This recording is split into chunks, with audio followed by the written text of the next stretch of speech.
హరి ఓం.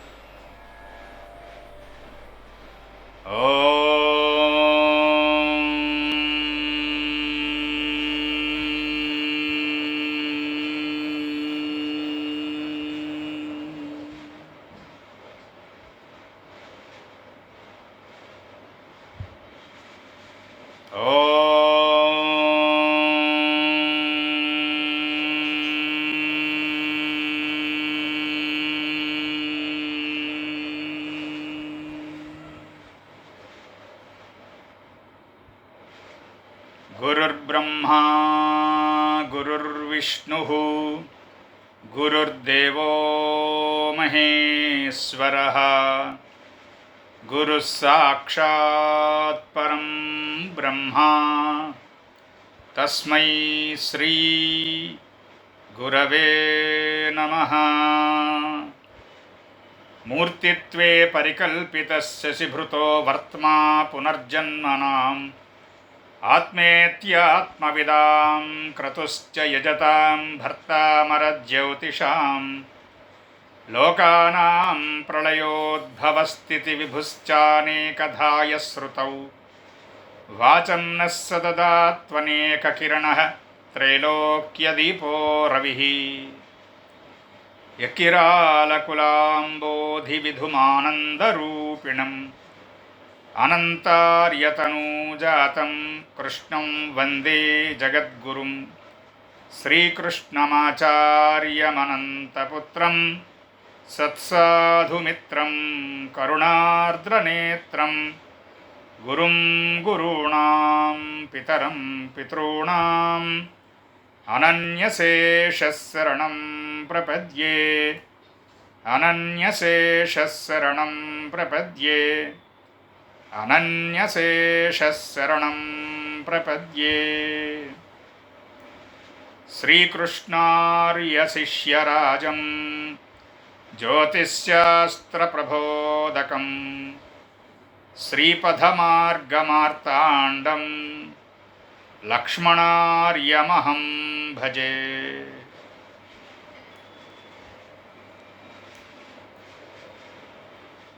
అందరికీ నమస్కారం అండి. ఇవాల్టి మన భావశీలాధ్యాయంలో శుక్రుని భాగం మొదలైంది. లగ్నంలో శుక్రుడు అనేటువంటిది కొంత అధ్యయనం చేయగలిసాం. ఇక ద్వితీయ శుక్రుడి దగ్గర నుంచి ముందుకు వెళతాం. అలాగే సంప్రదాయాన్ని అనుసరించి గడిచినటువంటి తరగతిలో ఉండేటువంటి విషయాన్ని ఒకటో రెండో పాయింట్స్ ఒకసారి అనుకుని అప్పుడు కొత్త తరగతి కొత్త అభ్యాసం ప్రారంభించడం అనేటువంటిది మనకి వేద సంప్రదాయం.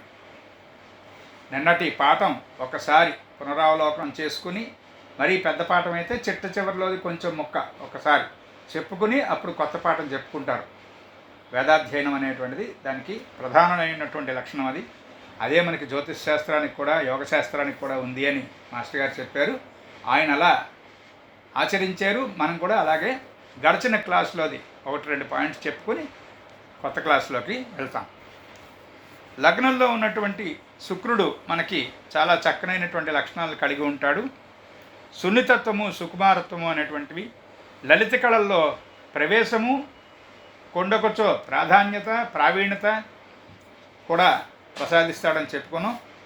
చక్కనైనటువంటి పెద్ద పెద్ద ఆర్టిస్ట్స్తో పరిచయం ఉండటం, ఒక్కొక్కరికి మంచి స్నేహం కుదరడం అది కూడా ఉంటుందని చెప్పుకున్నాం.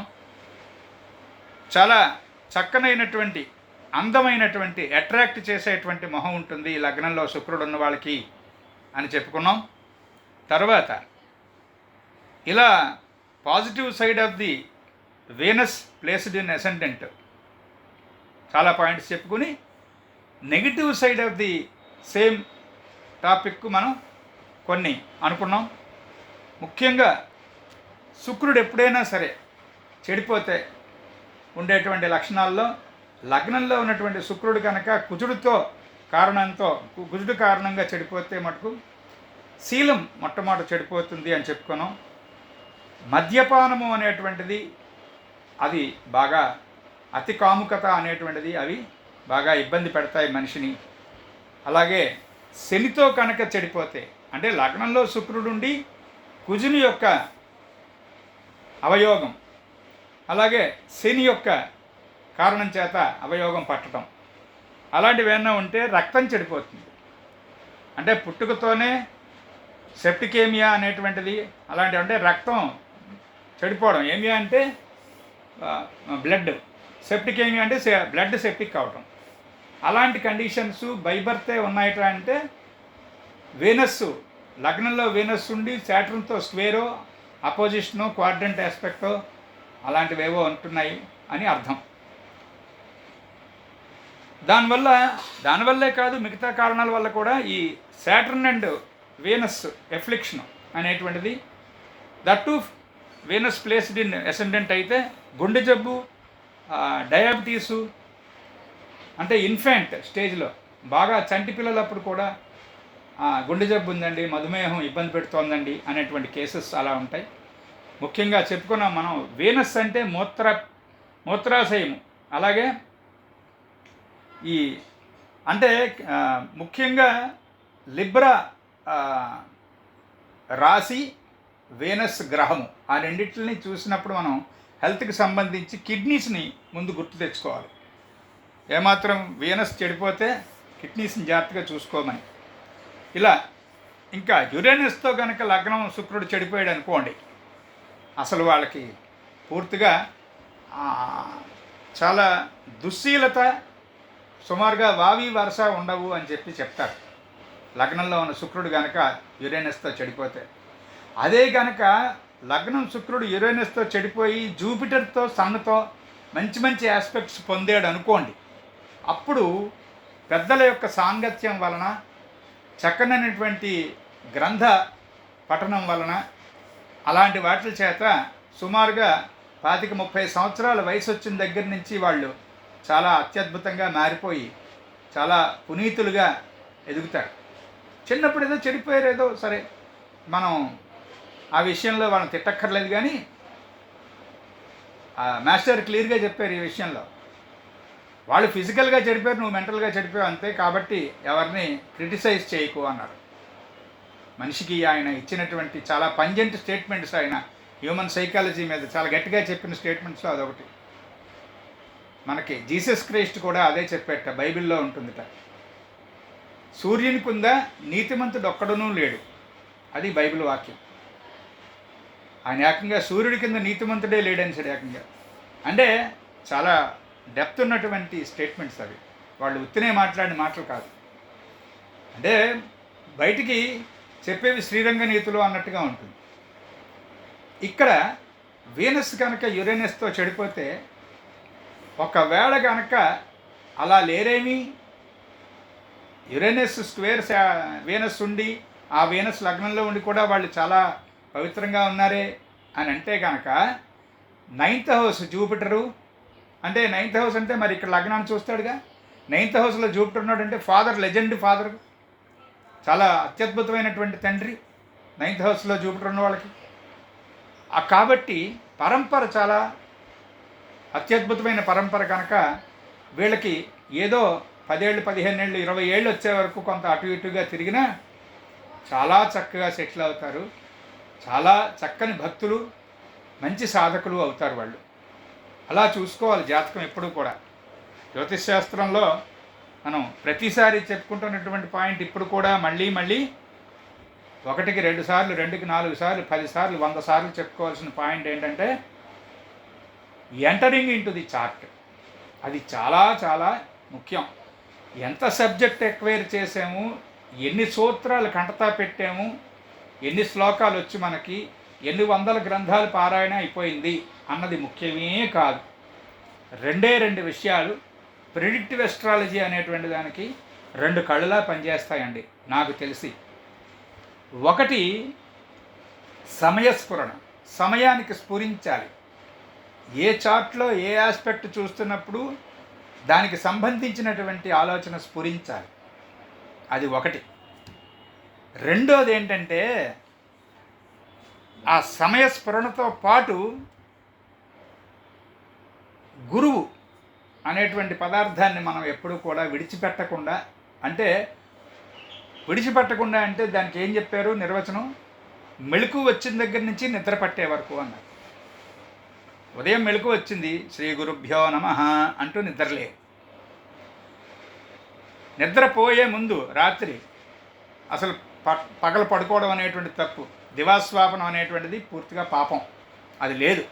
ఒక్క ఒంట్లో బాగోలేకపోతే తప్ప, శరీరం పాడైపోతే తప్ప దివాస్వాపనం అంటే పగలు పడుకోవడం. సూర్యుడు ఉంటుండగా నిద్రపోవడం అనేటువంటిది అసలు పూర్తిగా శాస్త్ర విరుద్ధం. అది పక్కకి పుడితే ఉదయం సూర్యోదయానికి ముందు నిద్రలేస్తూనే శ్రీ గురుభ్యో నమః అనడం, రాత్రి నిద్రపోయే ముందు మళ్ళీ శ్రీ గురుభ్యో నమఃతో గురువుగారి పాదాలను ధ్యానం చేసుకుంటూ నిద్రపోవటం, మంత్రం చేసుకుంటూ.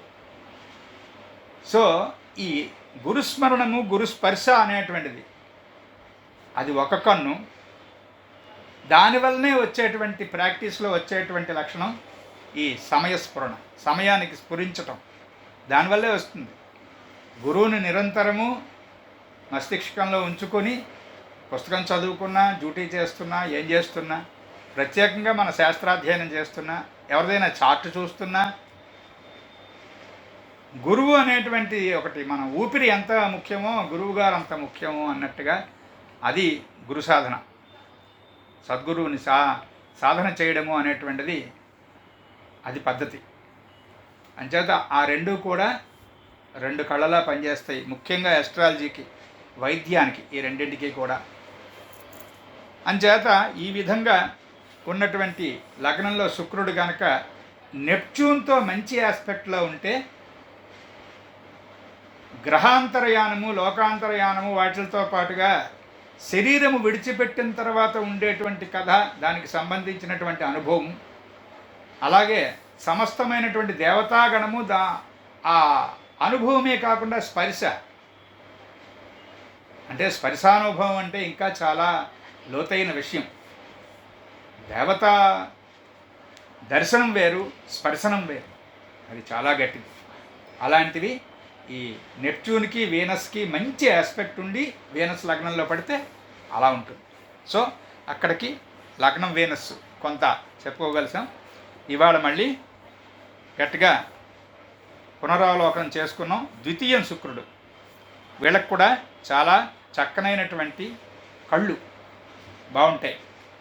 ద్వితీయం అనగానే కుడి కన్ను, ద్వాదశం అనగానే ఎడం కన్ను, ద్వితీయం అనగానే కుడి చెవి, ద్వాదశం అనగానే ఎడం చెవి. ద్వితీయం అంటే కుడికాలు, ద్వాదశం అంటే ఎడంకాలు. టోటల్గా ద్వితీయ భావము అనేటువంటిది ఏదైనా కూడా కుడి భాగము, ద్వాదశ భావము అనేటువంటిది ఎడం భాగం. గుర్తుపెట్టుకోండి. కళ్ళు అనేటువంటి టాపిక్ వచ్చింది కాబట్టి ఈ కుడి ఎడమలు రెండు కూడా అది ప్రత్యేకత. అందుకని ఏ కంట్లో బాగుండదు ఈ జాతకుడికి అనేటువంటిది, ఏ కాల్లో బాగుండదు, అబ్డామిన్లో ఎటుపక్క బాగుండదు, అటుపక్క బాగోలేదంటే అటుపక్క ఉన్న ఆర్గాన్స్ ఇబ్బందిగా ఉన్నాయని అర్థం. ఒక్క బ్రెయిన్ మాత్రం కుడిపక్క భాగాలు బాగోలేవుట అంటే బ్రెయిన్లో ఎడం పక్క బాగోలేదుట చూసుకోండి అని చెప్పాలి మనం. అది కథ. అందుచేత ఇక్కడ శుక్రుడు కనుక ద్వితీయంలో ఉంటే మంచి ఆకర్షణీయమైనటువంటి కళ్ళు సూపర్గా ఉంటాయి. వాళ్ళకి లగ్నం శుక్రుడు వాళ్ళకి మొత్తం వాళ్ళు అట్రాక్ట్ చేస్తారు. వాళ్ళ అందం అంతా వంకీలు జుట్టు ఇవన్నీ ఉంటాయి, బాగుంటాయి. వీళ్ళ కళ్ళు అట్రాక్ట్ చేసేస్తాయి. ఇక్కడే ఇంకొక పాయింట్ కూడా చెప్తాను. లగ్నంలో నెప్ట్యూన్ ఉన్నాడు అనుకోండి, లగ్నం డిగ్రీల మీదే నెప్ట్యూన్ ఉన్నాడు అనుకోండి, అది నెప్ట్యూన్ నీచ పొందనటువంటి రాశులు, మిత్రరాశులు అయ్యి ఏ జూపిటర్తోనో వీనస్తోనో దృష్టి పొంది ఆ లగ్నం నెప్ట్యూన్ కనుక ఉన్నట్లయితే తేనె రంగు కళ్ళు, పిల్లి కళ్ళు దగ్గరలో ఉంటాయి. వాళ్ళ కళ్ళే చెప్తాయి లగ్నంలో నెప్ట్యూన్ ఉన్నాడని. గుర్తుపెట్టుకోండి. తరువాత ఈ సెకండ్ వీనస్ చాలా లావిష్గా ఖర్చు పెట్టుకునేటువంటి లైఫ్, విలాసవంతమైనటువంటి లైఫ్. అందుకే మీకు చెప్పాను, second house Jupiter, second house Venus, ఈ రెండు కూడా చాలా చక్కని ఇన్కమ్ని చూపించేటువంటి గ్రహాలు అవుతాయి. సెకండ్ హౌస్లో వీనస్ ఉన్నా, సెకండ్ హౌస్లో జూపిటర్ ఉన్నా, ముఖ్యంగా వ్యాపారానికి సంబంధించినటువంటి ముహూర్తాల్లో కనుక అలా కుదిరితే ఆ వ్యాపారంతో చాలా హాయిగా వాళ్ళు ఆదాయం ఉంటుంది, సంపాదించుకుంటారు. తర్వాత సెకండ్ హౌస్ వీనస్ భార్య చాలా రూపవతి అయి ఉంటుంది. అక్కడ సెకండ్ హౌస్లో ఉన్నటువంటి వీనస్ కనుక త్రింశాంశ గట్టిగా హాయిగా ఉన్నట్లయితే, చక్కగా ఉన్నట్లయితే గుణవతి కూడాను. సెకండ్ హౌస్లో ఉన్నటువంటి వీనస్ మెర్క్యూరీ నవాంశలో, మెర్క్యూరీ త్రింశాంశలో, నవాంశ త్రింశాంశ ఏదైనా మెర్క్యూరీ దాంట్లో పడితే తెలివిగల భార్య, అందగత్తే తెలివిగల భార్య అయి ఉంటుంది. అలాగే స్త్రీకి సెకండ్ హౌస్లో వీనస్ ఉండి పురుషుడు చాలా చక్కనైనటువంటి హ్యాండ్సమ్గా ఉంటాడు. అలా గుర్తుపెట్టుకోవాలి. తర్వాత వాక్కు చాలా బాగుంటుంది. వీళ్ళ ఎక్స్ప్రెషను, ఎదుటి వాళ్ళు ఎంత కర్కశంగా ఉండేటువంటి వాళ్ళైనా కూడా ఈ సెకండ్ హౌస్ వీనస్ వాళ్ళు కనుక నోరిప్పి వాళ్ళతో మాట్లాడితే ఆటోమేటిక్గా ఎదుటి వాళ్ళు ఆ పాము బుస కొట్టే పాము కాస్త నాట్యం చేయడం మొదలెట్టింది అన్నట్టుగా వాళ్ళు ఆటోమేటిక్గా వీళ్ళ మాట వింటారు. ఎందుకంటే వీళ్ళ తాలూకా వాక్కులో వశీకరణ శక్తి ఉండుంది సెకండ్ హౌస్ వీనస్కి. తర్వాత వంశపారంపర్యంగా వచ్చేటువంటి ఒక దేవతార్చనం, ప్రత్యేకమైనటువంటి ఆరాధన క్రమం. కొంతమందికి అమ్మవారు, కొంతమందికి సూర్యుడు, కొంతమందికి గణపతి, కొంతమందికి శివుడు, కొంతమందికి విష్ణువు. ప్రధానంగా ఈ 5 రకాలైనటువంటి విధానాలు. 6వ రకమైనటువంటి విధానం కూడా మన దేశంలో కొంత భాగం, అది షణ్ముఖుడు అంటారు, సుబ్రహ్మణ్యేశ్వర స్వామి ఆరాధనం. అది కుమారారాధనము అని 6వదిగా చెప్పారు, 6వ మతము అని చెప్పారు. కానీ యాక్చువల్గా మనకి కుమారస్వామి, గణేశుడు ఇద్దరూ కూడా శివుడి కుమారులే. అంచేత ప్రధానంగా చేతికి వేళ్ళు ఎలా 5 ఉంటాయో అలా పంచాయతనము. ఈ పంచాయతనంలో ఉన్నటువంటి విధానాల్లో వీరి కుటుంబానికి వంశపారంపర్యంగా ఒకానొక విధమైనటువంటి ఆరాధన క్రమం వీళ్ళకు ఉంటుంది అని గుర్తు మనకి. సెకండ్ హౌస్లో వీనస్ ఉంటే, ఆ వీనస్కి ఎదురకుండా ఎవరుంటే ఆ వీనస్ డిగ్రీలని ఏ గ్రహం అయితే ప్రస్ఫుటంగా చూస్తుందో ఆ దేవతకి సంబంధించినటువంటి ఆ ఆచరణ క్రమం అనేటువంటిది వాళ్ళ వంశంలో ఉన్నది అని మనం లెక్క కట్టాలి. ఇక్కడ మనం ఆరాధన దగ్గరికి ఎలాగో వచ్చాం కనుక అది రిలవెంటా ఇర్రిలవెంటా తర్వాత చూద్దాం. కానీ ఒక ముఖ్య విషయం చెప్తాను. మనకి కుజాది పంచగ్రహములు పంచభూతములకు ప్రతీకలు. ఇది మనకి ఎక్కడ ప్రమాణం అంటే బృహజ్జాతకంలోనూ ఉంది, బృహత్ పరాశర హోరలోనూ ఉంది. ఈ కుజ, బుధ, గురు, శుక్ర, శనులు ఈ 5 కూడా పృథివీ, ఆపస్సు, తేజస్సు, వాయువు, ఆకాశము అనేటువంటి పంచభూతాలకు ప్రతీకలు. అంటే పంచభూతముల యొక్క లక్షణములు ఈ గ్రహముల ద్వారా వ్యక్తమగును అనేటువంటిది మనకి శాస్త్రం. సూర్యుడు, చంద్రుడు ఆ 2 కూడా చంద్రమా మనసోజాత చక్షోసూర్యోజాయత, అది మనకి వేదం ప్రమాణం. చంద్రుడు మనస్సుకి చూపు అనేటువంటి దానికి సూర్యుడు. ఏ చూపు అంటే బహిశ్చక్షువులు, అంతశ్చక్షువులు ఏదైనా సరే. అంతశ్చక్షువులు అంటేనో అన్నప్పుడు మనం ఎలా గుర్తుపెట్టుకోమన్నారు? యోగశాస్త్రంలోకి వెళితే కానీ ఇది అర్థం కాదు, అలా తెలిస్తే కానీ గుర్తుపెట్టుకోలేం. ఇప్పుడు ఫర్ ఎగ్జాంపుల్ మనం ఒకనొక నృత్య ప్రదర్శనం ఏదో చూసాం. మనకు అసలే నృత్యం అంటే చాలా ఇష్టం. అది కూచిపూడో, భరతనాట్యమో, కథకళో ఏదో చూసాం. ఆ చూసి ఒక సంవత్సరం అయిపోయింది. ఏదో ఒక సందర్భంలో అక్కడ కాళిదాసు అభిజ్ఞాన శాకుంతలంలో చెప్పినట్టుగా ఆయన ఏకంగా క్రిందటి జన్మలో కూడా ఇప్పుడు గుర్తొస్తాయి కదా అంటాడు కాళిదాసు. అసలు ఈ జన్మలో మనకి ఒక్కొక్కసారి బాగా ఇష్టమైనటువంటి నృత్యం ఏదైనా చూస్తే దాని యాజ్ ఇట్ ఈజ్గా అదంతా ఆ పిక్చర్ లాంటిదంతా కూడా మనకి మనసులో ముద్రించబడి ఉంటే సంవత్సరం తర్వాత, 2 ఏళ్ల తర్వాత కూడా మనం కళ్ళు మూసుకుంటే ఆ నృత్యం కనిపిస్తుంది మనకి. అప్పుడు అంతశ్చక్షువులకు కనిపిస్తోంది అది. అంతెందుకు, అక్కడెక్కడో మంచి సినిమా చూసి వచ్చాం, బాగా నచ్చింది అంటే అంతశ్చేతస్సు అంటాడు ఆయన. కాళిదాసు ఒక్కడే వాడాడు ఆ పదం. చేతస్సు అంటే వేరు, లోపలికి ఉన్నటువంటి చేతస్సు అంటాడు ఆయన. ఆ లోపల ఎక్కడో ఉన్నటువంటి చేతస్సులో ముద్ర పడిపోయినటువంటి పరిస్థితుల్లో ఇంటికి వచ్చాక కళ వచ్చింది. మరి కళలో కూడా అదే కళ చూసాం. భయంకరమైనటువంటి సీన్ కూడా సినిమాలో చూసిందో ఎక్కడ నాటకంలో చూసిందో అది గుర్తుండిపోయింది, అది కూడా కళ వచ్చింది. మరి కళలో చూస్తున్నటువంటి చూపు ఎవరిది? కళ్ళు మూసుకుని ఉంది కదా ఇక్కడ పరిస్థితి. ఆ జీవికి ఉన్నటువంటి చర్మచక్షువులు మూసుకుని కదా నిద్రపోతున్నాడు. అప్పుడు ఏ కాళ్ళ చక్షువులతో చూస్తున్నట్లు లెక్క. వాటిని అంతశ్చక్షువులు అంటారు. ఆ అంతశ్చక్షువుల్ని బాహ్య చక్షువుల్ని రెండిటిని కూడా రూల్ చేస్తున్నటువంటి ప్లానెట్ రవి. అందుకే చూపుని బట్టే భావం, భావాన్ని బట్టే లక్షణం, లక్షణాన్ని బట్టే వ్యవహారం, వ్యవహారాన్ని బట్టే వైఖరి. అది హ్యూమన్ సైకాలజీ. అందుకని రవి ఎక్కడ ఉన్నాడో ఆ తత్వపు రాశి అతగాడు లేక ఆమె యొక్క వైఖరి, వాళ్ళ తరహా అది అన్నారు. చంద్రుడు ఉన్నటువంటి రాశి లక్షణం అంతా కూడా వాళ్ళ యొక్క మనోవైఖరి అన్నారు. ఆ రెండు వేరేగా చదువుకోవాలి అస్ట్రాలజీలో. సూర్యుడు చంద్రుడు ఒక సెట్, కుజ బుధ గురు శుక్ర శనుడు 5 కూడా ఒక సెట్. అంటే పృథివీ, ఆపస్సు, తేజస్సు, వాయువు, ఆకాశం. ఈ చివరి ఇంకో సెట్ ఉంది, వాళ్ళు రాహువు, కేతువు. Astrological practice should be like this. ఇలా 3 భాగాలుగా చేసుకుని చదువుకోవాలి. ఇలా 3 భాగాలుగా చేసుకుని సమన్వయం చేసుకోవాలి. అప్పుడు సరైనటువంటి కథ ప్రారంభమవుతుంది. గ్రహాలు, ఎస్ట్రాలజీ ఇదంతా ట్రాష్ అండి, అక్కర్లేదండి, రోజు చక్కగా మీరు ఆరాధన చేసుకోండి, మీకు నచ్చినటువంటి దేవతా క్రమం, దేవతా పూజ చేసుకుంటే చాలండి, ఇవేం అక్కర్లేదండి మీకు అని చెప్పే అమాయకులు ఉన్నారు రోడ్లమ్మట. పాపం అమాయకులు మన దృష్టిలో వాళ్ళకి ఈ శాస్త్రం యొక్క సమన్వయం తెలియకపోవడం చేత, దీని సమన్వయాన్ని వాళ్ళ పెద్దలు వాళ్ళకి చెప్పకపోవడం చేత, పుస్తకాల్లో చదువుకోలేకపోవడం చేత వారి పాండిత్యం అక్కడికి ఆగిపోయింది, శాచ్యురేట్ అయిపోయింది. తీస్తే ఈ పంచభూతాలు వీటికి ప్రతీకలుగా కదా శంకరాచార్యుల వారు మనకి పంచాయతన విధానం అని ఇచ్చారు. జాగ్రత్తగా ఆలోచించండి. సూర్యుడు, విష్ణువు శివుడు అమ్మవారు, సూర్యుడు గణపతి. ఈ పంచాయతనం 5 దేవతలు కూడా పంచభూతాలకు ప్రతీకలు.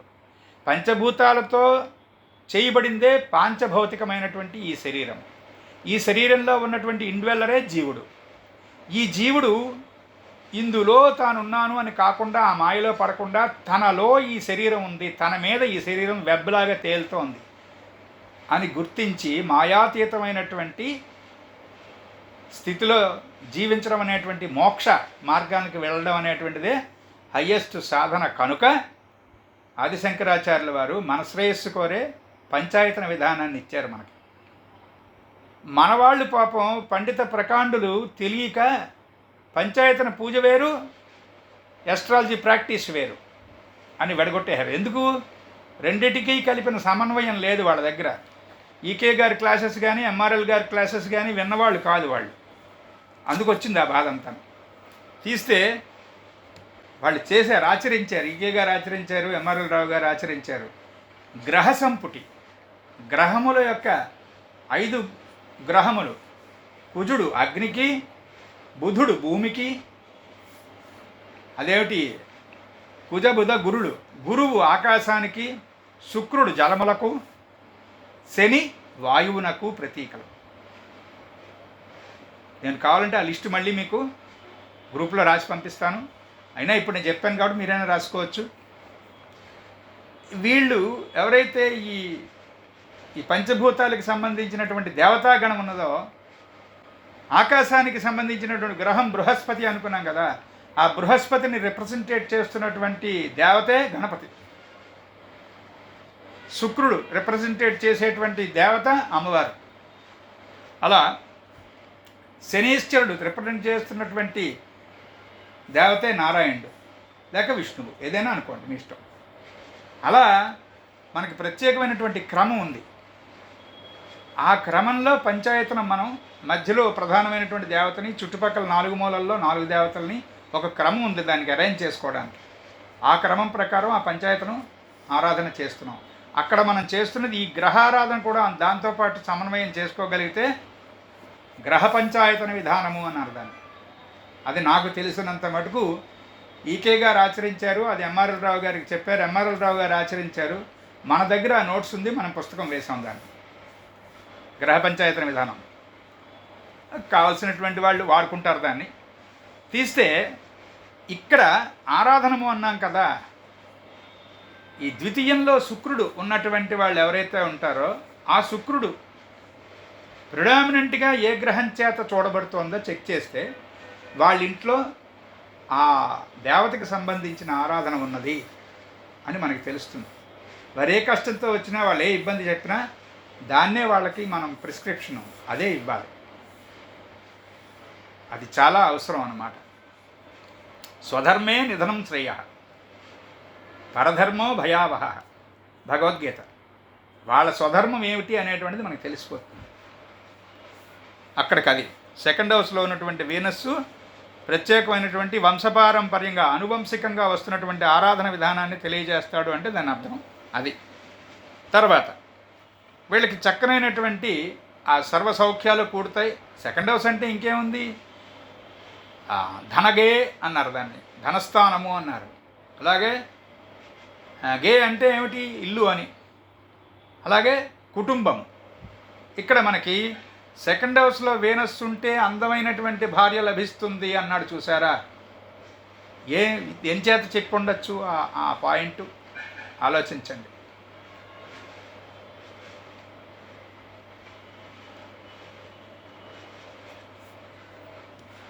చూద్దాం. చతుర్థము కుటుంబం, ఇల్లు. అది సప్తమానికి సప్తమం లగ్నం, సప్తమానికి అష్టమం ద్వితీయం. అందుకే ద్వితీయంలో ఏదైనా ప్రమాదకరమైన గ్రహం ఉన్నట్లయితే సప్తమ దోషం వాటిల్లుతుంది, ప్రాణానికి ప్రమాదం వాటిల్లుతుంది ఆ భాగస్వామికి అని. ఇక్కడ అది కాదు. సెకండ్ హౌస్లో వీనస్ ఉంటే ఎందుకు భార్య అందంగా ఉంటుంది అన్నాడు అంటే, మన ఇల్లు మన కుటుంబం అనేటువంటి మాటలు 2 రకాలు అవుతాయి మనిషికి, స్త్రీకైనా పురుషుడికైనా. అంటే ఏదో క్రీస్తు శకము క్రీస్తు పూర్వము అన్నట్టుగా వివాహాత్ పూర్వము వివాహ అనంతరము.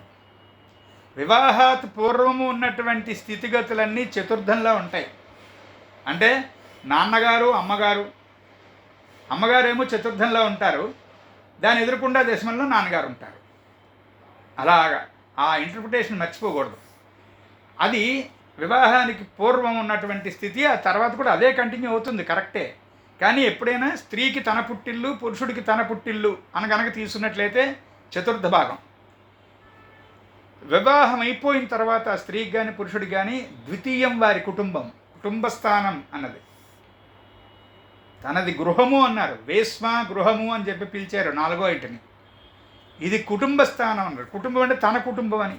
అంటే స్త్రీకి పెళ్ళైన తర్వాత తన భర్త పిల్లలు, పురుషుడికి పెళ్ళైన తర్వాత తన భార్య పిల్లలు, అదంతా సెకండ్ హౌస్లోకి వస్తుంది. అలాగా బైఫ్రికేషను గుర్తుపెట్టుకోవాలి.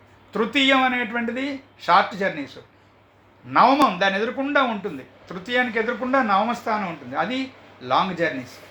విదేశయానము అంటే 9th చూడాలి. షార్ట్ జర్నీస్ పక్కన ఏదో 50 కిలోమీటర్లు 100 కిలోమీటర్ల లోపల వెళ్ళొచ్చేయాలట అంటే థర్డ్ హౌస్. అలాగో ప్రతిదానికి అపోజిషను. ఇది జెమిని సిద్ధాంతంలో ఈ పాయింట్ చాలా స్ట్రాంగ్గా దొరుకుతుంది మనకి.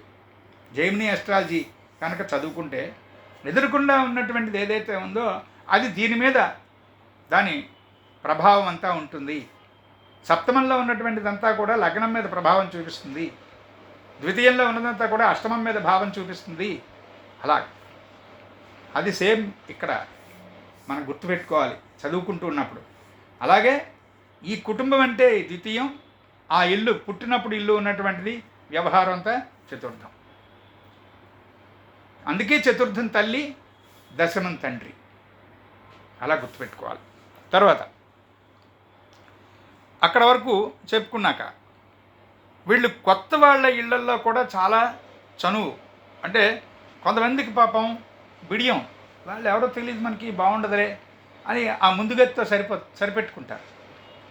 ఏమండి రండి లోపలికి అని వాళ్ళు పిలిచినా పాపం అభిమానంగా ఇన్వైట్ చేసినా ఎందుకులేండి పర్వాలేదులేండి అని చెప్పి ఆ ముందుగదిలోనే కుర్చీ సరిపోయినా లేకపోయినా అక్కడే ఏదో కాసేపు కూర్చోవడమో లేకపోతే నుంచోవడమో లేకపోతే బయలుదేరిపోతారు, ఇంకా వెళ్ళొస్తామండి అని. వీళ్ళు సెకండ్ హౌస్ వీనస్ వాళ్ళు వాళ్ళ వంటింట్లోకి వెళ్ళి కబుర్లు ముచ్చట్లు చెప్పగలరు. వాళ్ళు అంత లోతుగంట లోపలికంట వెళ్ళిపోతారు గబుక్కుని. అలాగే second house Venus, second house Jupiter, ధనాగమనము అనేటువంటిది చాలా బాగుంటుంది అని చెప్పుకున్నాను చూసారా. సేమ్ ఇక్కడ కూడా మనకి వీళ్ళకి వివాహం ద్వారా కలిసి రావడం అంటే తను మామూలుగా సామాన్యంగా ఉన్నటువంటి వాడై భార్య చాలా ధనవంతుల ఇళ్లల్లోంచి వచ్చినటువంటి అమ్మాయి దొరకచ్చు. స్త్రీకి తన తండ్రి తల్లి ఉన్నటువంటి తన్ని పెంచినటువంటి పెంపకంలో ఆ మాత్రం ఈ మాత్రం విపరీతమైనటువంటి ధనం తెలీదు, ఏదో కష్టపడి పెరిగామండి, ఆ రోజు చూసుకుని చదువుకున్నాం, అన్నం తిన్నామండి అని అన్ను ఉన్న వివాహం దగ్గర నుంచి భర్త చాలా ధనవంతుల బిడ్డ లేకపోతే ఈ అమ్మాయి సెకండ్ హౌస్ వీనస్ కారణంగా అతగాడికి చాలా కలిసి వస్తుంది, చాలా పైకి వస్తాడు, చాలా సంపాదిస్తాడు. రెండు ఆస్పెక్ట్స్ ఉన్నాయి ఇలాగ సేమ్ ఒకటే ఫలితం మీద స్త్రీ జాతకంలో. Second house Venus, 8th house Jupiter. 8th హౌస్లో కనుక స్త్రీకి జూపిటర్ ఉన్నట్లయితే ఇంకా చెప్పక్కర్లేదు, చాలా పైకి వస్తాడు భర్త, చాలా సేఫ్గా ఉంటాడు. ఇక్కడే మాస్టర్ జోక్ వేశారు, 8th హౌస్ జూపిటర్ ఉండి స్త్రీకి కూడా అలాంటి ఆవిడకి కూడా భర్త ఏం సంపాదించట్లేట నానాయాతన పడుతున్నట్ట అంటే ఈవిడిని చేసుకోవడం వల్ల కనీసం వాడికి అప్పైనా పుడుతోంది, ముష్టి అయినా పుడుతోంది, ఈవిని కనుక చేసుకోకపోతే అసలు ఏదీ పుట్టదు వాడికి అన్నారు. అంత సేఫ్ భర్త భార్యకి కనుక 8th హౌస్లో జూపిటర్ ఉన్నట్లయితే. అంటే కొన్ని పాయింట్స్ ఉంటాయి అవి మిస్ అవ్వవు, అందుకని అవి అలాగే చెప్పుకుంటాం మనం, అవి నోట్ చేసుకోవాలి. తర్వాత వస్త్రాలు, గ్రంథాలు అంటే సెకండ్ హౌస్లో ఏ ప్లానెట్ అయితే ఉంటుందో ఇక్కడ ఈ పాయింట్ ఇంపార్టెంటు. 7th హౌస్లో ఉన్నటువంటి ప్లానెట్స్ చూసుకుని, సెకండ్ హౌస్లో ఉన్నటువంటి ప్లానెట్స్ చూసుకుని, అంటే ద్వితీయ సప్తమాలు రెండు జాగ్రత్తగా చెక్ చేసుకుని వ్యాపారము అనేటువంటిది అనుకూలమా కాదా అని తేల్చాలి చార్ట్లో ఎప్పుడు. మిగతా కూడా చూస్తాం, 10th హౌస్ చూస్తాం, 6th హౌస్ అంటే 6th హౌస్ అంటే వీళ్ళ చేతి కింద పనిచేసేటువంటి సేవకులు తెలుస్తారు కనుక మరి వ్యాపారం చేస్తున్నప్పుడు ఎంత చిన్న కొట్టు పెట్టుకున్నా కనీసం కొట్టు బూజులు దులిపేవాడైనా ఒక అసిస్టెంట్ కావాలి కనుక సేవకులు ఎలా ఉంటారో 6th హౌస్లోంచి తెలుస్తుంది కాబట్టి అది చూస్తాం. ఏకాదశం కూడా చూస్తాం, ఎందుకంటే లోన్లు అవి అవసరమైతే ఆ మాత్రం దొరుకుతాయా లేవా ఏమిటి అవన్నీ చూస్తాం. 6 ఇళ్ళు 11 ఇళ్ళు. కానీ ముందస్తుగా అన్నిటికన్నా ముందు వ్యాపారం అని ఎవరైనా మన దగ్గరికి వస్తే second house and 7th house ఆ రెండు చెక్ చేసి తీరాలి. ఇక్కడ సెకండ్ హౌస్లో వీనస్ ఉన్నటువంటి వాళ్ళకి హ్యాపీగా విలాస వస్తువులు, సుగంధ ద్రవ్యాలు, వస్త్రాలు, పుస్తకాలు కూడా పనికొస్తాయి వీనస్లో, అవి బాగుంటాయి. అలాగే మాస్టర్ ఇచ్చినటువంటి కారకత్వాల్లో అయితే సెకండ్ హౌస్ వీనస్ ఉన్న వాళ్ళకి కెమిస్ట్రీకి సంబంధించినవి, ఈ కెమికల్స్ వ్యాపారం కూడా బాగుంటుందన్నారు. వాళ్ళని అసలు చదివించేటప్పుడు సెకండ్ హౌస్లో వీనస్ ఉండి ఓన్ హౌస్ అయ్యి అయితే ఎగ్జాల్టెడ్ అయ్యి అంటే లిబ్రా కానీ టారస్ కానీ పీసిస్ కానీ సెకండ్ హౌస్ పడి అక్కడ కనుక వీనస్ ఉన్నట్లయితే కెమికల్ ఇంజనీరింగ్ చదివించడం లేకపోతే కెమికల్స్ వ్యాపారం పెట్టించడం అట్లా అవి కూడా చాలా బాగుంటాయి. తీస్తే ఈ సెకండ్ హౌస్ వీనస్ ఉండి మార్సుతో మంచి ఆస్పెక్ట్, సెక్స్టైల్ ఏదో పడింది అనుకోండి, అత్యద్భుతంగా వాళ్ళకి దాన్ని ఏమంటారు లలిత కళకు సంబంధించినటువంటి వాద్యాలు ఉంటాయి కదా, అవి హార్మోనీ కావచ్చు, తబలా కావచ్చు, ఇంకోటి కావచ్చు, మ్యూజికల్ సెంటర్ అంటున్నారే, ఇన్స్ట్రుమెంటల్ సెంటర్, ఆ ఇన్స్ట్రుమెంట్స్ అన్నీ కూడా అమ్మేటువంటి వ్యాపారం కూడా చాలా బాగుంటుంది వాళ్ళకి. ఇక్కడ కెమికల్స్, కెమిస్ట్రీ ఇవన్నీ చెప్పారు కదండి, మెడికల్ షాప్ బాగుండదా అని అడిగారు ఒక ఆయన. మెడికల్ షాప్ కాదు, కావాలంటే సెకండ్ హౌస్లో వీనస్ ఉండి సన్ బలంగా ఉండి లేకపోతే మెర్క్యూరీ బలంగా ఉండి అలా ఉన్నప్పుడు డాక్టర్స్ అయ్యేటువంటి వాళ్ళు ఈ వీనస్ బలం మీద సైన్స్ గ్రూపు బాగా మంచి మార్కులు వస్తాయి కనుక ప్రత్యేకమైనటువంటి డిగ్రీస్లో రవి కానీ బుధుడు కానీ కారణంగా లగ్నాధిపతి కానీ అలాగే షష్ఠ అష్టమ అధిపతులు చాలా బలంగా చక్కని స్థితిలో ఉండడం కానీ 6వ ఇంటి అధిపతి 8వ ఇంటి అధిపతి బలంగా ఉంటేనే డాక్టర్. ఎందుకంటే 6 రోగం 8 మృత్యువు. ఆ రెండిటికి సంబంధించినటువంటి లోతైన శాస్త్రమే వైద్యశాస్త్రం. అంచేత అలా సెకండ్ హౌస్ వీనస్కి కొంతమందికి డాక్టర్ చదువుకునేటువంటి అవకాశం కూడా ఉంటుంది. కానీ మెడికల్ షాప్ మాత్రం కాదు. మెడికల్ షాపు ఆస్పెక్ట్స్ వేరేగా ఉంటాయి. అవి ఇచ్చినప్పుడు చెప్పుకుందాం. తర్వాత మంచి చక్కనైనటువంటి మాట తీరు ఉన్నది కనుక వీలైనంత మటుకు సెకండ్ వీనస్ వాళ్ళు ఎక్కువ శ్రమ పడరు. వీళ్ళ మాటలతోనే అవతల వాళ్ళని ఒప్పించేస్తున్నారు కాబట్టి వాళ్ళు ఏమాత్రం నోరు తెరిచి అడిగినా అవతల వాళ్ళు తప్పకుండా సార్ చేద్దాం సార్ అని, ఏ ఫంక్షన్ ఉన్నా మామూలుగా ఫంక్షన్ లేకపోతే ఇంట్లో కూడా ఆఫీసులో కూడా వీళ్ళకి సమస్తమైనటువంటి ఏర్పాట్లు అందరూ చేసేస్తూ ఉంటారు. సుఖంగా ఉంటుంది, వీళ్ళకి గడిచిపోతూ ఉంటుంది.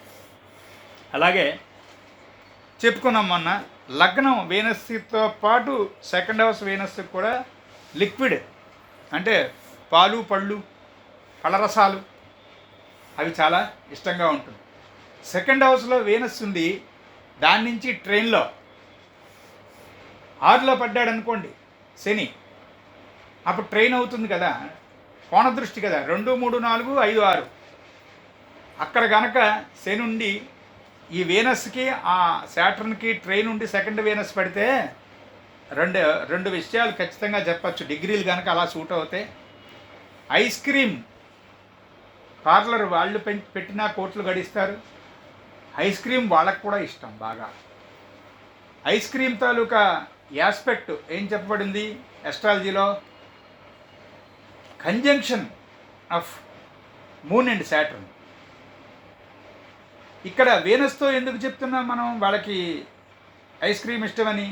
సెకండ్ హౌస్ తినే స్థానంలో వీనస్ ఉన్నాడు అంటే కొంచెంసేపు ఉంటే ఈ ఐస్ క్రీమ్ కాస్త మెల్లిగా ఏదో ఐస్ డ్రింక్ అన్నట్టు అయిపోతుంది. అది మెల్లిగా లిక్విడ్ స్టేజ్లోకి వచ్చేస్తుంది. అంతకుముందు ఫ్రీజింగ్ పాయింట్లో ఉన్నప్పుడు శాటర్న్ మూన్తో కలిసిన విషయం, ఈ లిక్విడ్ అయిపోతున్నప్పుడు శాటర్న్ వీనస్తో కలిసినటువంటి విషయం అది.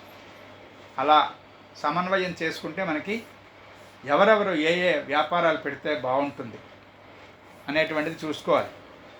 గ్రహంతోనూ భావంతోనూ వ్యవహారాన్ని నిర్ణయించాలి అన్నది ఇక్కడ ప్రధానమైనటువంటి సూత్రం.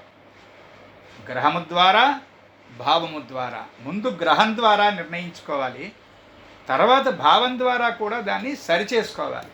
అప్పుడు మనం డిసైడ్ చేసుకున్నాక వాళ్ళకి సలహా చెప్పాలి. ఇది ప్రిడిక్టివ్ ఎస్ట్రాలజీలో దారి. అయిన తర్వాత వీళ్ళు ఎంత చక్కగా అయితే సంపాదిస్తారో అంత హ్యాపీగా ఖర్చు పెడతారు కూడా. ముఖ్యంగా విలాసమైనటువంటి వస్తువులు, గృహోపకరణాలు అంటాను చూసారా, ఆ ఇంట్లో అక్కడ ఇక్కడ ఏదో వేలబడేవి, గోడకు అందంగా పెట్టబడేవి, అంటే attractive things in the home, colourful things in the house. అవి వీళ్ళు అందరూ మామూలుగా ట్యూబ్ లైట్ మామూలు ఏదో లైట్ కొనుక్కుంటే వీళ్ళు బెంగళూరు నుంచి 18 లైట్లు తెప్పించుకుంటారు. ఇల్లు కట్టుకుంటున్నామండి, మాకు లైటింగ్ కొంత మాకు సరదా ఉందండి. అట్లా వీనస్ కారణాలు ఇవన్నీ. ఎస్పెషల్లీ సెకండ్ వీనస్ వీళ్ళ కుటుంబాన్ని వీళ్ళలాగా కలర్ఫుల్గా దిద్దుకునేటువంటి లక్షణం ఉంటుంది. మరి ఇంత పాజిటివ్గా చెప్పుకున్నాం, నెగిటివ్ సైడ్ పాడైపోయినటువంటి సెకండ్ వీనస్ని కొంతైనా చెప్పుకోకపోతే తప్పు కదా. అందుకని 1-2 పాయింట్స్ అవి కూడా చెప్పుకుంటాం. కుజుడు చేత కనుక సెకండ్ హౌస్లో వీనస్ పాడైపోతే సంపాదించడం అనేటువంటిది చాలా తక్కువ, ఖర్చు అనేటువంటిది విపరీతం. అది కూడా సెకండ్ హౌస్ వర్గో అయ్యి అందులో వీనస్ పడ్డాడు అనుకోండి, ఆయనకి ఆ ప్లేసు మంచిది కాదు, నీచ. కన్యలో శుక్రుడు అంటే మరి నీచ కదా, పీసిస్లో ఉచ్చ కదా. అదే కనుక సెకండ్ హౌస్లో వీనస్ ఉన్నాడు అమ్మయ్య అనుకుందాం అంటే వర్గోలో పడిపోతే వర్గం అంటేనే అప్పుల పాలుమయం. వర్గం అంటే అప్పుల రాశి. కర్కాటకం అంటే ఏదో మానసిక రాశి, అంతా ఇమోషనల్గానే ఉంటుంది జీవితం అంతా. లియో అంటే అంత అధికార రాశి. జెమిని అంటే సైన్ ఆఫ్ కన్ఫ్యూషన్. అలా టారస్ అంటే అపనమ్మకం రాశి. యారిస్ అంటే పుట్టుమూర్ఖత్వం, పుట్టుగుడ్డిలాగా. అలాగా రాశికి సంబంధించి సింగిల్ లైన్లో మనం రాసి పెట్టుకోవాలి. అదేంటండి కొన్ని పాజిటివ్గా చెప్పారు, కొన్ని నెగిటివ్గా చెప్పారు అనకూడదు. ఇప్పుడు యారిస్ పుట్టుమూర్ఖత్వం అని అనేసాడు అస్ట్రాలజర్, బాగానే ఉంది. కానీ వాళ్ళు చాలా అత్యద్భుతమైనటువంటి భక్తులు అయ్యి కూడా ఆంజనేయ స్వామి దీక్ష మహా ఇష్టం. బాబు నువ్వు మల్లెపూలతో పూజ చేద్దు కానీ రానాయన అంటే గులాబీ పూలు తెప్పించండి సార్ అంటే. ఎర్రగా ఉండాలి పువ్వు. మరి అంటే ఆ ఫెరోషియస్నెస్ అనేటువంటిది అది భక్తి అయినా ఇంకోటైనా సంగీతం దగ్గరికి వచ్చేటప్పటికి కూడా వాళ్ళకి జాజో లేకపోతే తుంబా అనేటువంటి ఇన్స్ట్రుమెంటో అవి సరదా ఉంటుంది. మొత్తానికి యారిస్ అంటే దాని ఆ ధ్వని అలా ఉంటుంది. వాళ్ళు టారస్ అంటే తొందరగా ఒక ప్రదేశాన్ని కానీ ఒక మనిషిని కానీ నమ్మరు, ఇష్టపడరు. పొర్రపాటుని కనుక ఇష్టపడితే ఇంకొదలరు. అట్లా ముందు గ్రహాన్ని చూసుకుని, రాశిని చూసుకుని, భావాన్ని చూసుకుని వాటి ద్వారా మనం వాళ్ళకి సలహా చెప్పాలి ఏ వ్యాపారం బాగుంటుంది అని. ఇక్కడ కుజుడి చేత చెడిపోయినటువంటి వీనస్ విపరీతమైనటువంటి దుర్వినియోగం. అతి ఖర్చు అని చెప్పింది ఓకే, పోనీ ఏదో స్పెండ్ థ్రిఫ్ట్ అన్నాను చూసారా, అది కూడా దుర్వినియోగం. అది ఎటు కానటువంటి బూడిదలో పోసిన పన్నీర్ అంటారు, అలాంటి ఖర్చు వాళ్ళది. అన్నీ దురభ్యాసాలే. గుర్తుపెట్టుకోండి, 2nd హౌసు 12th హౌసు రెండు, దీస్ 2 హౌసెస్ ఆర్ కంప్లీట్గా అవి రెండు వ్యసనానికి సంబంధించినటువంటి భావాలు. ద్వితీయ భావము, ద్వాదశ భావము, ఆ రెండు చూస్తే మనకి వాళ్ళ తాలూకా టేస్ట్ ఏమిటి అనేటువంటిది మనకి అర్థమైపోతుంది. హోమియోపతిలో అడుగుతారు కదా కేస్ హిస్టరీ రాసినప్పుడు, మీకు తీపి ఇష్టమా, కారం ఇష్టమా, వేడిగా ఉంటే ఇష్టమా, చల్లగా ఉంటే ఇష్టమా, సాయంత్రం అప్పుడు ఎక్కువ ఆహారం తీసుకుంటారా, పగలప్పుడు ఎక్కువ ఆహారం తీసుకుంటారా, ఇవన్నీ అడుగుతారే హోమియోపతి డాక్టర్ గారు. 2nd house and 12th house చూసేస్తే మీకు చాలా క్లియర్ పిక్చర్ ఉంటుంది. వాళ్ళ వ్యసనం ఏమిటి, వాళ్ళ టేస్ట్ ఏమిటి తెలిసిపోతుంది. అట్లా 2nd హౌస్లో ఉన్నటువంటి వీనస్ మార్స్ చేత చెడిపోతే ఉన్నటువంటి ఆ దురభ్యాసము, దుర్వ్యయము ఇంత అంతా కాదు. అలాగే పాపం కొంత జాలిపడవలసిన విషయం ఏంటంటే వీళ్ళు కపటంగా ఉండేటువంటి వాళ్ళ చేతిలో మోసపోతారు వీళ్ళు. అది కూడా మనం చూసి 2nd హౌస్ వీనస్ కదా అనేసుకోకుండా గాబరాలో మార్స్ చేత కనుక ఏ స్క్వేర్ పొందితే వాళ్ళు ముందే వారం చెయ్యాలి. అంటే మీరు మోసపోకుండా కాస్త ఏ వ్యవహారం చేసినా ఎవరిదైనా సలహా పుచ్చుకొని చెయ్యండి. సాధారణంగా 2nd హౌస్లో జూపిటర్ కానీ వీనస్ కానీ ఉంటే, అలాగే 4th హౌస్లో జూపిటర్ కానీ వీనస్ కానీ ఉంటే, ఈ రెండు కూడా ఒకటి కుటుంబము, ఒకటి గృహము, స్వగృహము అని చెప్పబడ్డాయి. కనుక వీటిల్లో ఎక్కడైనా సరే Venus and Jupiter, Venus or Jupiter ఉన్నట్లయితే బేసికల్గా ఆ మాత్రం ఈ మాత్రం డబ్బులున్న మనుషులే, వాళ్ళ అమ్మగారు నాన్నగారు వాళ్ళు మరి కూటికి లేనటువంటి వాళ్ళు, గుడ్డకి లేనటువంటి వాళ్ళు కాకుండా కొంత రూపాయలను చూసినటువంటి వాళ్ళు అని అర్థం. అక్కడ ఉన్నటువంటి వీనస్ ఆర్ జూపిటరు మార్స్ చేత కానీ శాటర్న్ చేత కానీ చెడిపోతున్నాడా అని మనం క్రాస్ చెక్ చేయాలి. అప్పుడు వాళ్ళని ఇలా వార్న్ చేయాలి. ఇటు శాటర్న్ కానీ అటు మార్స్తో కానీ ఏం చెడిపోవట్లేదు అనుకోండి, ధైర్యం. వాళ్ళ తాతగారు సంపాదించారు, వాళ్ళ నాన్నగారు సంపాదించారు, వాళ్ళు కూడా సంపాదిస్తారు, పర్వాలేదు. అది ప్రస్తుతానికి మనకి శుక్రుని యొక్క ద్వితీయ భావ చరిత్ర కొంత చూడగలిసాం. తర్వాతది తృతీయ భావం, అక్కడి నుంచి ఉన్నటువంటిదంతా వచ్చే తరగతిలో చూద్దాం. స్వస్తి స్వస్తి ప్రజాభ్య పరిపాలయంతాం న్యాయేన మార్గేణ మహిమహీషాః గోబ్రాహ్మణేభ్య శుభమస్తు నిత్యం. లోకాః సమస్తాః సుఖినో భవంతు. ఓం శాంతి శాంతి శాంతి.